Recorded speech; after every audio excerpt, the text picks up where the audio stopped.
Bonjour, nous sommes le dimanche 5 mai 2019. Le dernier point que nous avons fait était le 21 avril. Alors voilà, c'est vraiment la forêt vierge. Pourtant, je récolte tous les jours. Je coupe, je fais plaisir à mes amis, mais là, ça y est, je suis un peu envahi. Alors, il va falloir que je fasse de la place, parce que j'aimerais mettre au bord ici des haricots verts qui vont venir pousser et après retomber sur le devant. Aujourd'hui, je vais mettre aussi deux plants de poivrons et deux nouveaux plants de tomates cerises. Et ça, je vais les mettre sur la partie au-dessus du bac d'élevage des poissons. Pour ce faire, je vais faire de la place. Je vais enlever ici ce gros pot de menthe que je vais planter sous les bacs de culture, à la partie la plus à l'ombre. Parce qu'une fois que l'été va arriver, il va faire encore plus chaud qu'aujourd'hui.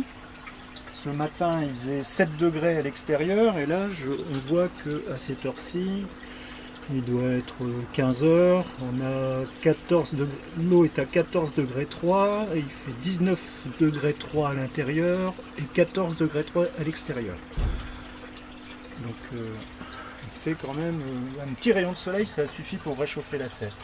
Donc je vais faire de la place ici, et à la place je vais mettre un plant de tomate. Il va peut-être falloir que je bouge le petit plant de concombre. Je ne sais pas si vous vous souvenez, au 21 avril, vous pouvez jeter un œil. Il y avait 4 feuilles, là, et c'est quand même bien développé. Il va bientôt falloir le diriger avec des petites cordes. Le second est ici, un peu noyé dans la végétation, mais bon, pareil, beau développement.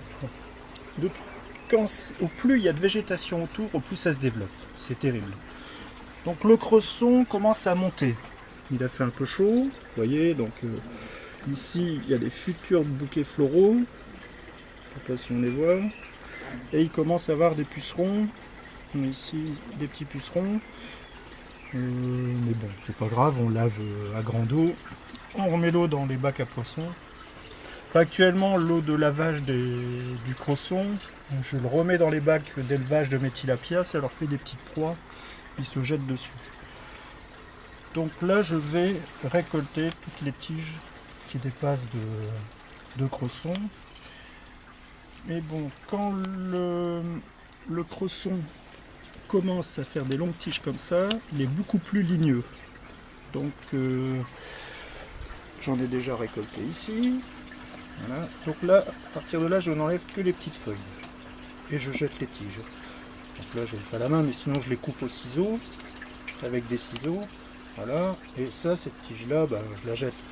Mais si vous la repiquez, ça reprend aussi. Donc vous voyez, on a des tiges qui sont hyper longues. Là, il n'y a que les feuilles à récupérer. La base est trop ligneuse pour être consommée. C'est pas très bon d'avoir... Là, ici, vous avez un tas de petites feuilles très tendres. Tous les choux qui étaient...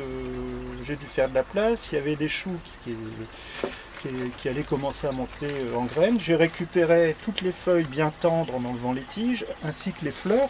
Les petits bouquets floraux qui sont un peu comme des bouquets floraux de brocoli, et je les ai mis en sachet au congélateur et je prélève au fur et à mesure. Je fais beaucoup de cuisine asiatique et en dernière minute je mets un tas de jeunes pousses. Là il y aura du chou, mais on peut mettre des jeunes pousses de cresson, de la ciboule de Chine, ou alors du chou cal, parce que les choux cal aussi se développent bien. Là. Donc il faudrait que je prenne encore plus de feuilles. Donc là vous voyez, c'est vraiment en plein développement. Et nous ne sommes que le 5 mai. Donc je vais faire un peu de place. Il va commencer à faire chaud comme ici. On peut encore déplacer tout ça, même s'il y a des petites notes. Et je vais y mettre des haricots verts. Vous verrez, ça va faire une belle production. Dans la partie basse, les petits plants de tomates que j'avais mis, eux aussi se développent très bien. J'ai dû mettre un tuteur. Le persil, j'avais tout récolté, il a bien repoussé, mais là il commence à monter, donc il va falloir que je refasse une récolte. Tout ce que je récolte est consommé dans l'heure, sauf le persil et la ciboulette, que j'émince très finement. Je mets dans des petits bocaux au congélateur, et je prélève au fur et à mesure des besoins, parce qu'hacher le persil ou émincer finement la ciboulette, c'est quand même embêtant de venir en chercher à chaque fois. Ah, regardez, une belle petite araignée là. Est-ce que vous voyez?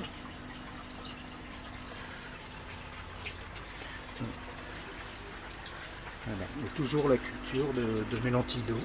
Il y a pas mal de gamards à l'intérieur. Alors régulièrement, une fois par semaine, je mets, pour nourrir les gamards, je consomme des bulots. Et au fond du bulot, il y a toujours de la matière, il reste toujours un petit peu de matière. Et les gamards adorent ça. Et ils vont se développer dans cette coquille. En plus, ça leur fait une petite cachette. Ce qui fait que pour récolter les gamards après dans ce bac, il n'y a pas du tout de sable, vous voyez. J'ai uniquement des bulots.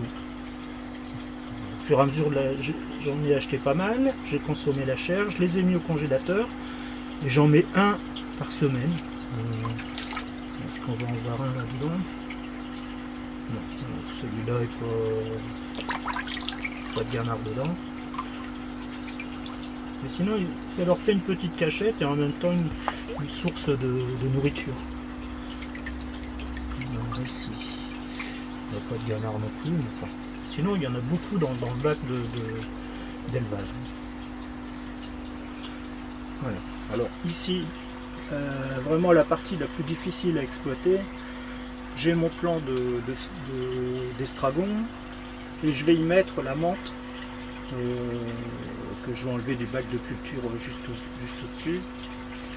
Mais pour y accéder, je vais enlever une des vitres latérales, je vais planter ça et puis j'irai récolter une fois de temps en temps. C'est un peu embêtant, l'accès est embêtant surtout à cause du bac d'eau. Bon et ben voilà, je fais mes plantations et je vous montre le résultat. À tout à l'heure.